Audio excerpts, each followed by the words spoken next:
The morning sun was just rising over the small town of Maple Ridge, painting the sky in soft orange and gold. The town was quiet, the streets still empty, but inside Rosie's diner, the smell of fresh coffee and frying bacon was already filling the air. The diner had been there for over 30 years, with its red stools, checkered floor, an old jukebox that hardly worked anymore. It was a place where regulars came every morning, where everyone knew each other, and where stories were shared over plates of eggs and toast. Sarah Jennings stood behind the counter, pouring hot coffee into white mugs. Her long brown hair was tied back in a loose ponytail, and she wore a simple apron over her worn-out jeans and t-shirt. She moved quickly but quietly, nodding politely when customers greeted her, always with a soft smile that didn't quite reach her eyes. She had been working at Rosie's diner for almost 3 years now. Most of the regulars liked her. They said she was kind, hardworking, and never complained. But few of them really knew anything about her. Sarah lived in a small rented room above a bookstore just down the street. She didn't go out much, and she didn't talk about herself. People around town often wondered about her. Where was she from? Did she have family? Why did someone so young seem so quiet and tired all the time? But Sarah never offered answers. Most people eventually stopped asking. What no one knew was that Sarah hadn't always lived this kind of life. When she was younger, Sarah had a dream, a big one. She had once been a gifted pianist. At just 10 years old, she was already performing at school concerts. By the time she was 14, she was winning competitions across the state. Music had been everything to her. She would spend hours at the piano, her fingers dancing across the keys, losing track of time. Her father had always supported her. He worked long hours at a factory, but he never missed one of her performances. Her mother would sit quietly in the front row, smiling proudly with tears in her eyes. But dreams are fragile things, and life has a way of breaking them when you least expect it. Sarah was 16 when her father was killed in a car accident on his way home from work. One moment he was there, the next he was gone. Her mother, who had already been struggling with health problems, fell into a deep depression. Sarah tried to hold everything together. She kept going to school, kept practicing piano, kept pretending everything was fine. But inside, something had cracked. By the time she finished high school, things had only gotten worse. Her mother's condition had grown more serious, and Sarah was forced to give up a full scholarship to a music conservatory in New York so she could stay home and care for her. She tried giving piano lessons locally to earn a little money, but it wasn't enough. She started taking part-time jobs, first at a grocery store, then at a gas station. Finally, when her mother passed away a year later, Sarah was left alone, broke, and emotionally drained. She left her hometown without telling anyone and ended up in Maple Ridge, a town she had never heard of before. She chose it because it was quiet, far from the painful memories, and because the bus fare to get there was cheap. She found a room for rent, took the first job she could get, waitressing at Rosie's diner, and tried to disappear into the routine. Sarah hadn't touched a piano in over 4 years. At the diner, life was simple. She woke up early, opened the shop, served coffee, took orders, smiled politely, and went home. Sometimes she would read before bed, but mostly she just stared at the ceiling, thinking about everything she had lost. The piano had once been her whole world, but now even the sound of it made her chest ache. She avoided music shops and couldn't even bring herself to listen to classical pieces on the radio. It was too painful, like remembering a part of herself that had died. There was an old upright piano in the back corner of Rosie's diner. It was covered in dust and used mostly for decoration. No one ever played it, and most people forgot it was even there. Once, a little boy had banged on the keys while waiting for his pancakes, and Sarah had winced, not at the noise, but at the memory it stirred. One evening, while she was wiping down tables after closing, she paused near the piano. The lights were dim, and the place was empty. For a moment, she reached out and touched one of the keys. A single note rang out soft, familiar, and haunting. She quickly pulled her hand away as if it had burned her. Sarah didn't realize that one of the cooks, Tom, had been watching from the kitchen doorway. "You play?" he asked, surprising her. She shook her head quickly. Not anymore. Tom nodded slowly, sensing it wasn't something to push. Well, if you ever feel like it, that thing's probably lonely. She smiled faintly and changed the subject. Days turned into weeks and weeks into months. Sarah kept her secret locked inside. But sometimes, during quiet moments, her fingers would move slightly, as if remembering old patterns. When she passed by the piano, she would glance at it quickly and look away. One rainy afternoon, a new waitress named Cindy started at the diner. She was chatty, full of energy, and curious about everyone. It didn't take her long to notice Sarah's quiet nature. "You're mysterious," she said one day, pouring sugar into her coffee. "Like you've got that silent artist vibe. What did you used to do before this?" Sarah shrugged. "Nothing important." Cindy grinned. "Come on. You look like you used to do something cool. Were you in a band or something?" Sarah hesitated. She wasn't sure why, but for the first time in years she answered truthfully, "I used to play piano." Cindy's eyes lit up. "I knew it. That's awesome. Like classical piano." Sarah nodded, a little surprised at how icily the words came. "You have to play something for us sometime," Cindy said. "That old piano over there is just sitting there dying." Sarah gave a half smile but didn't respond. After that, Cindy kept teasing her about it, trying to convince her to play. But Sarah always brushed it off. Still, something had shifted. People were starting to talk about the piano again. One customer said he remembered when someone used to play it years ago. Another asked if anyone ever tuned it anymore. And then came the night everything changed. It was a Friday evening. The diner was packed and the staff was moving fast. Sarah was carrying a tray of drinks when she overheard Cindy talking to a customer. At the counter, "That's Sarah," Cindy was saying with pride. "She's amazing on the piano, like real concert-level stuff. She just never plays anymore." The man at the counter, a well-dressed businessman in his 50s, turned to look at Sarah. He raised an eyebrow and gave a small, sarcastic laugh. "She plays piano?" he said, loud enough for the nearby tables to hear. "What's she doing? Serving coffee, then?" Cindy frowned. "She had some stuff happen, but she's really good." The man looked Sarah up and down. "Sure she is." "Play something, then. Let's hear this amazing talent." The whole diner went quiet. Sarah froze where she stood, her heart pounding. She looked around and saw all eyes on her. "Go on," the man said, smiling as if it were a joke. "Give us a show." Or was that just talk? Sarah felt like she couldn't move. Part of her wanted to disappear. Another part, one that had been silent for a long time, was stirring inside her. She didn't understand it yet, but it was powerful, raw, and real. She walked slowly over to the piano. Sarah didn't know why she was walking toward the piano. It felt like her legs were moving on their own. Her hands were cold, and her heart was beating so loudly she thought everyone could hear it. She could feel the eyes of the whole diner on her. The clink of forks, the low hum of conversation, even the sound of the coffee machine had all gone quiet. For a few long seconds, the only sound was the soft creak of the floor under her feet. The man at the counter leaned back in his chair, clearly amused. He didn't believe she could play. To him, it was just a game, a way to pass the time by mocking someone who looked too ordinary to be anything special. To him, Sarah was just a waitress, nothing more, but something inside her had cracked open. Maybe it was the way he had laughed. Maybe it was the look of disbelief in his eyes. Or maybe it was the years of silence, the bottled-up grief, and the music she had buried deep down that suddenly wanted to come out. Whatever it was, she kept walking, step by step, until she was standing in front of the old piano.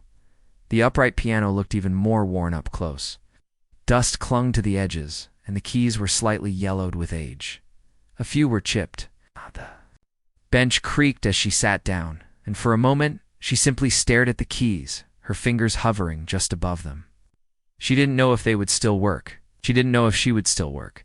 She hadn't played in over 4 years, 100 memories flashed through her mind.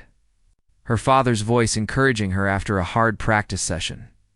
The first time she performed on stage, the moment her teacher had said she was ready for competitions, and then the hospital rooms, the funeral, the silence, the jobs she had taken just to survive. Her fingers trembled as they touched the keys. Behind her, the diner remained silent. Even Cindy, who was always talking, said nothing. The rude man chuckled once more. "Well, any day now," he said. But Sarah didn't hear him. Her eyes closed. Her breathing slowed. And then her hands moved. The first note rang out, deep and strong. It surprised even her. It was followed by a second, then a third. The sound was slightly out of tune, but it didn't matter. The piano was waking up, and so was she. She had chosen Rachmaninoff's Prelude in C-sharp minor, one of the first advanced pieces she had mastered as a teenager. It was a powerful, dramatic composition, bold, emotional, and difficult. Her fingers remembered more than she thought they would. The muscle memory was still there, like a language she had once known fluently and was now beginning to speak again. The notes grew louder, faster. Each chord hit like a wave. The room seemed to shrink around her. Sarah forgot where she was. She wasn't in Rosie's diner anymore. She wasn't a waitress. She wasn't the girl who had lost everything. In that moment, she was just the pianist she had once been, and the music was all that existed. The piece began softly at first, with slow, haunting notes that echoed through the room like a whisper from another world. Then came the thundering middle section, bold, passionate, heart-wrenching. Her fingers flew over the keys, every motion sharp and precise. It was as if the sadness, the pain, the loneliness of the last few years were pouring out of her, turned into music. Each note held a piece of her story. Every rise and fall was a memory, a scar, a dream once lost and now returning. At the back of the room, a woman put her fork down slowly and stared. A teenager who had been scrolling through his phone now held it still, recording without even thinking. A couple near the window exchanged surprised glances, their dinner forgotten. Cindy stood near the counter, her eyes wide, her mouth slightly open. Tom the cook peeked from the kitchen and didn't move. Even the man who had dared her to play the one who had mocked her sat, frozen, eyes locked on Sarah, his smirk gone. She didn't notice any of them.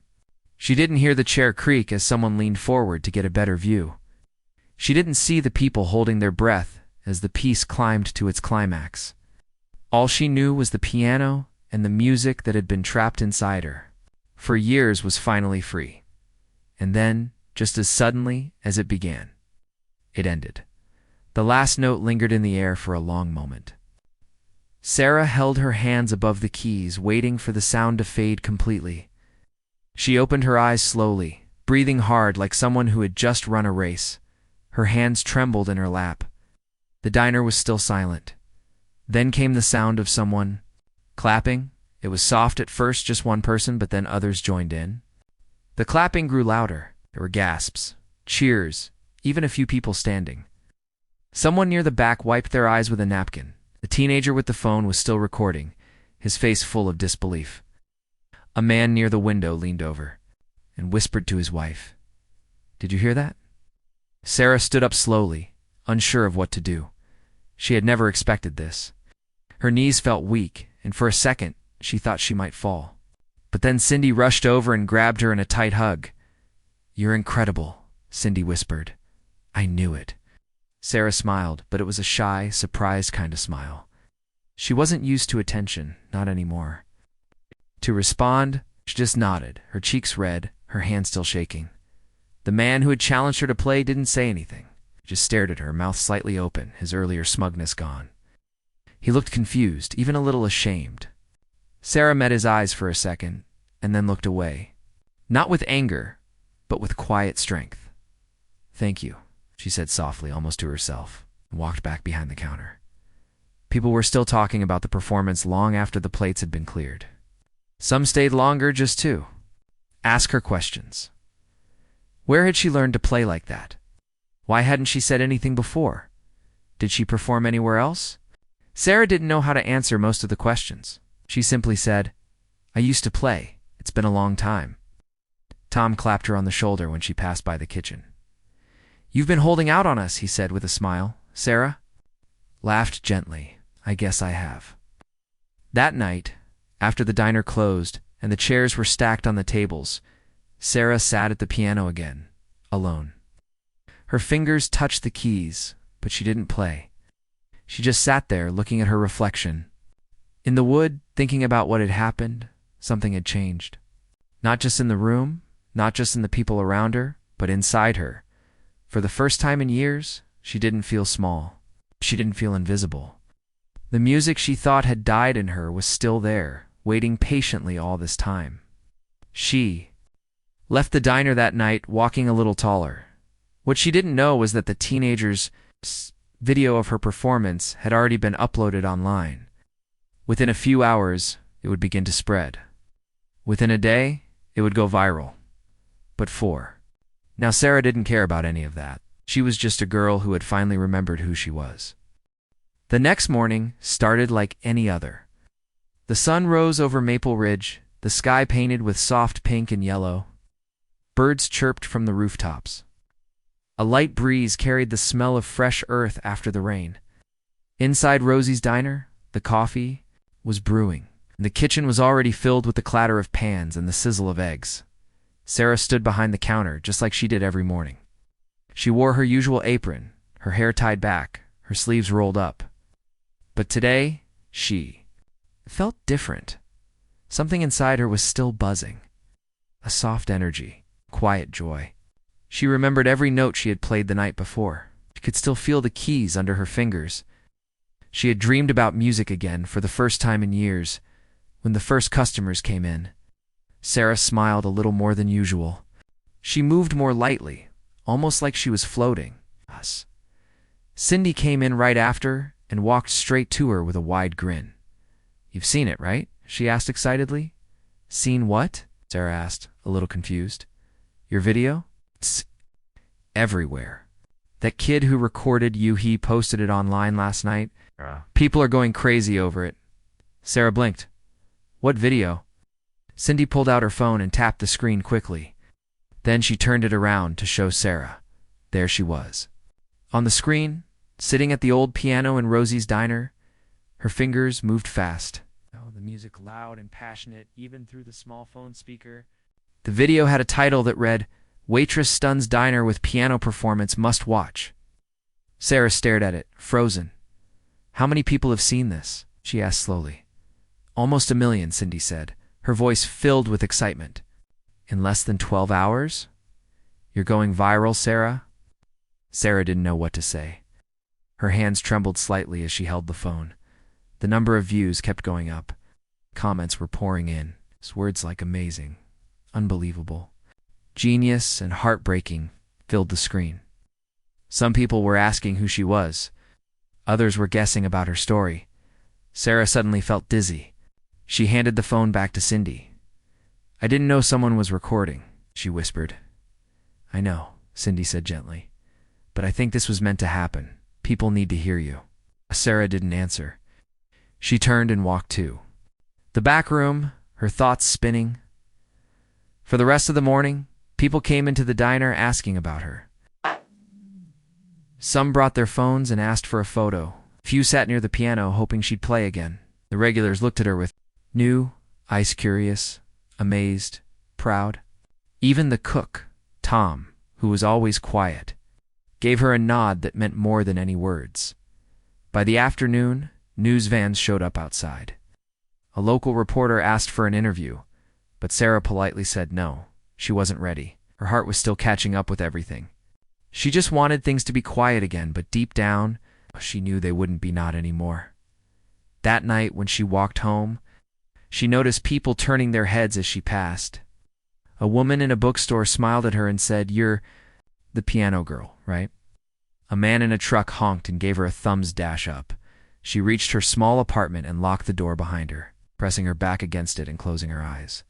She was shaking. It's not from fear, but from everything else: shock, surprise, emotion, confusion. The part of her that had been hidden for so long had suddenly been pulled into the light. She sat down at the small desk near her window, the town. Below was quiet, the streetlights casting a soft glow. She pulled out an old notebook from the drawer. Inside were pages of sheet music she had written as a teenager, some complete, some unfinished. Her handwriting was neat but filled with emotion. She hadn't looked at these pages in years. She ran her fingers over the notes. A lump formed in her throat. The girl who had written this music was still here, still alive inside her. The dreams she had buried weren't gone. They had just been waiting. The next day, Sarah returned to the diner, and more reporters came. This time, she agreed to speak, but only briefly. I used to play music, she told them. Stopped.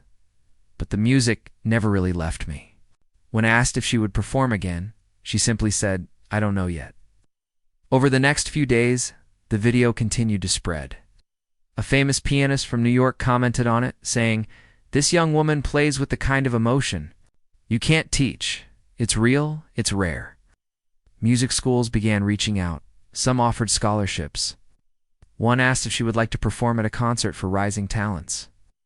People from her hometown sent messages, saying they remembered her from her school performances. Some cried. Some apologized for not knowing what she had gone through. Sarah read the messages in silence. Some made her smile. Some brought tears. One night, she sat at the piano in the diner, long after closing. The lights were dim, and the place was quiet. She played slowly, not for anyone else this time, just for herself. Soft notes, simple melodies. She didn't need an audience. She needed peace. One evening, Tom handed her a letter that had arrived at the diner. "It's from the director of the State Youth Symphony," said. Sarah opened it carefully. The letter invited her to perform at a special event in the city, a night of music honoring unknown talents. She read it twice, then folded it gently. She didn't say yes right away. She thought about it for days. Part of her was still afraid. What if she wasn't good enough anymore? What if she had forgotten too much? What if her past came back and swallowed her again? But one night, she dreamed of her father, in the dream. He was sitting in the audience, just like he used to, smiling with pride, his hands folded in his lap. Her mother was beside him, eyes shining. Sarah was on stage, not afraid, not hiding, just playing. She woke up crying. The next morning, she called the number on the letter and said, "Yes, I'll play." Word spread quickly. A local newspaper wrote an article about it. People in town started a fundraiser to help with travel and clothes. A woman who used to teach music offered to help her practice. Even the mayor stopped by the diner to shake her hand. For the first time in years, Sarah felt like she had a future. Again, she began to practice every evening after work. The piano at the diner was old and out of tune, but she made it work. Some nights she stayed until midnight, going over pieces, fixing mistakes, writing new melodies. Her hands hurt sometimes, but she didn't mind. The music was waking up inside her, stronger than ever. Cindy often stayed to listen. So did Tom. Sometimes even customers sat quietly just to hear her play. "Why do you do it?" Cindy asked one night. "Right. Why keep going now?" Sarah looked at her and said, "Because I forgot who I was for a long time. Now I remember." Day of the concert finally came. Sarah wore a long black dress that the community had helped her buy. Her hair was styled simply, and she wore a necklace her mother had once given her. She stepped onto the stage with shaking hands and a heart full of emotion. The theater was full. People from Maple Ridge had come to see her. Some of her old teachers were there. Even the boy who had filmed her video sat in the front row, grinning. Proudly, Sarah sat at the grand piano in the center of the stage. The lights were bright, and the room was silent. She took a deep breath and placed her hands on the keys. Then she began to play. Her piece was something. She had written herself one of the songs from her old notebook, now completed.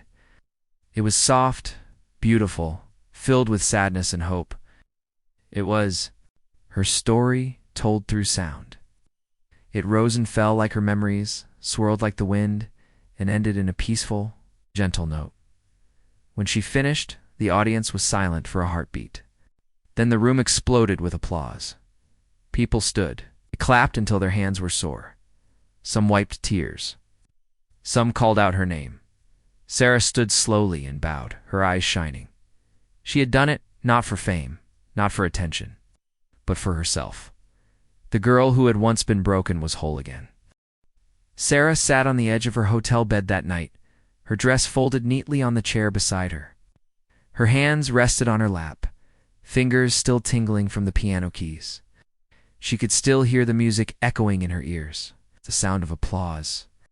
The bright lights of the stage, the hundreds of faces watching her. It all felt like a dream. But she had really done it. The girl who used to clean tables and refill coffee cups was now standing under spotlights, playing a song she had written from her heart. The little town waitress had stood in front of a crowd of strangers, and they had stood up and clapped for her, not because they were being polite, but because they felt something, because they heard her. Sarah didn't sleep much that night. Her mind was too full, too alive. But for the first time in years, it wasn't full of pain or loss. It was full of light, of music. The next morning, her phone was flooded with messages.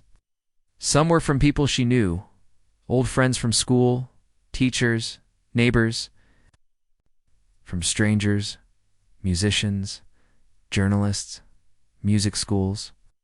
Some offered scholarships, interviews, or wanted to feature her in a story. One message was from a well-known music producer who had seen her video and the performance at the concert. He had written, "I don't know where you've been hiding, but I hope you don't go back. The world needs music like yours. Let's talk."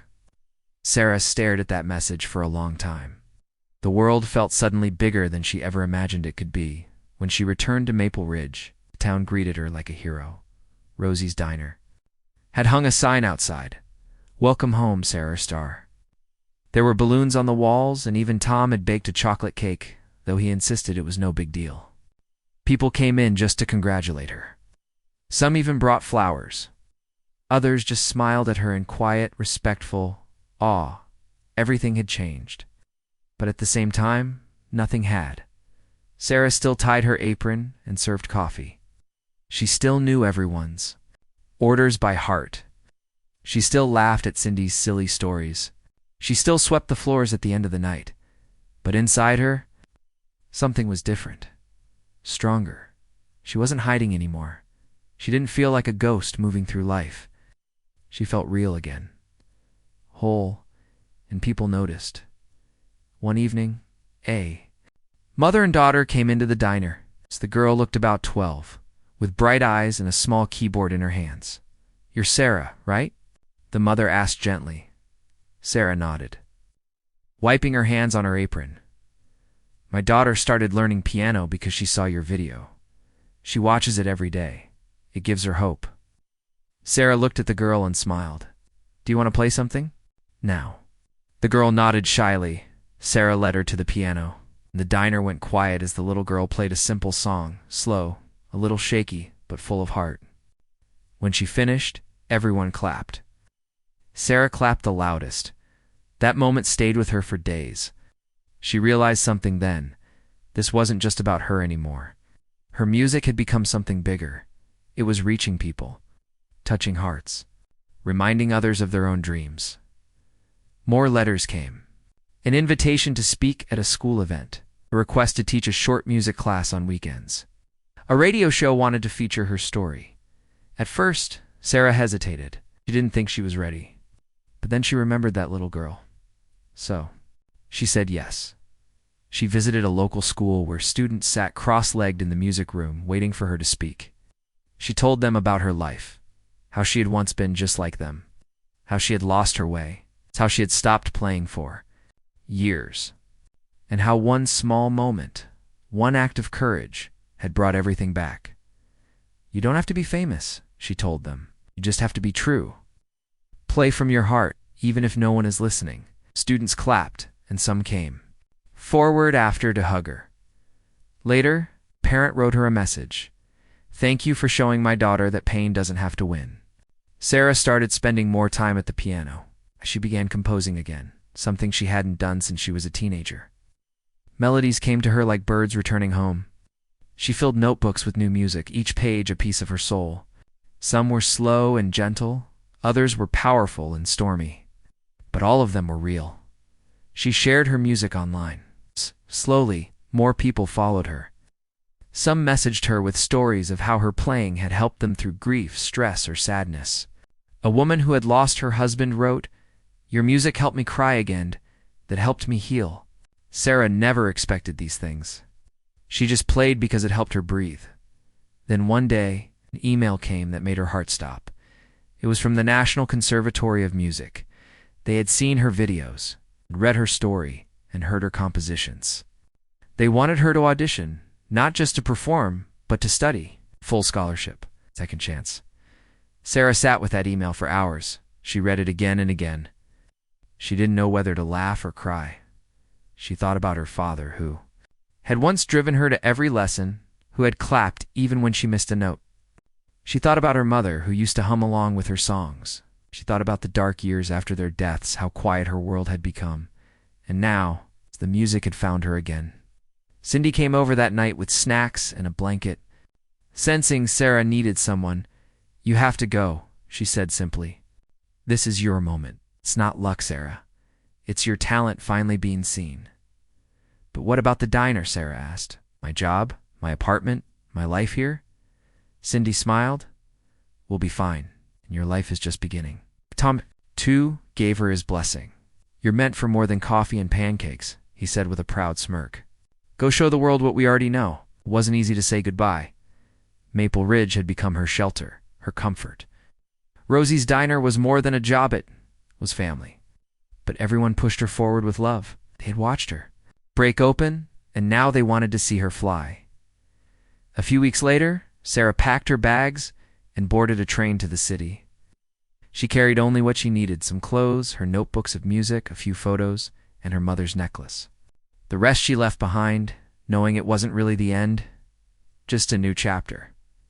The city was loud, fast and full of strangers. But Sarah wasn't afraid. She found herself walking with purpose. She auditioned at the conservatory, playing the song she had written after her diner performance, the one that captured her journey. The judges listened in silence, some with eyes closed, some with tears. When she finished, no one spoke for a moment. Then a quiet voice said, "You don't just play music. You're music." She was accepted. Her new life began with early mornings, long classes, tough practice sessions. The pressure was high. Everyone around her was talented, trained, and determined. But Sarah had something else, something they couldn't teach. She had lived through sorrow, and from that sorrow, she had built music like a bridge back to life. Her teachers admired her raw expression. Students asked to play with her. She began composing for school performances. Some of her work was played by full orchestras. Her name started appearing in small concert programs, then larger ones. But she never let the praise change her. She still wrote alone at night, in her little room, with just a lamp and a piano. She still thought about Maple Ridge. She still remembered Rosie's Diner, the chipped keys, the smell of coffee, the hush that fell when she first played again. One day she returned to her hometown for a visit. She walked into the diner quietly, like she used to. Tom looked up and smiled wide. "About time," he said. Cindy ran out from the back and hugged her so tight it hurt. They didn't ask for music. But Sarah walked over to the old piano anyway. It was dusty, a little more out of tune. But it still worked. She played something new, something gentle and full of gratitude. And when she finished, the room was quiet. A few tears fell. No applause, no cameras, just love. Sarah turned and said, "Thank you for believing in me." And in that small, old diner where it had all begun, she understood something fully at last. The music had never left her. It had only waited patiently for her to come back. Sarah sat by the window of her tiny apartment in the city, watching raindrops run down the glass like soft notes sliding down a piano scale. It had been over a year since she left Maple Ridge and began her journey at the conservatory. Time moved quickly here, but inside. She still carried every moment that brought her to this place. Her days were now filled with music classes, late-night practice, composing, and rehearsing. The conservatory was a different world. Students were brilliant and came from everywhere, some with years of formal training. At first, Sarah felt like she didn't belong. She had no certificates, no teachers from famous music schools, no history of concerts in grand halls.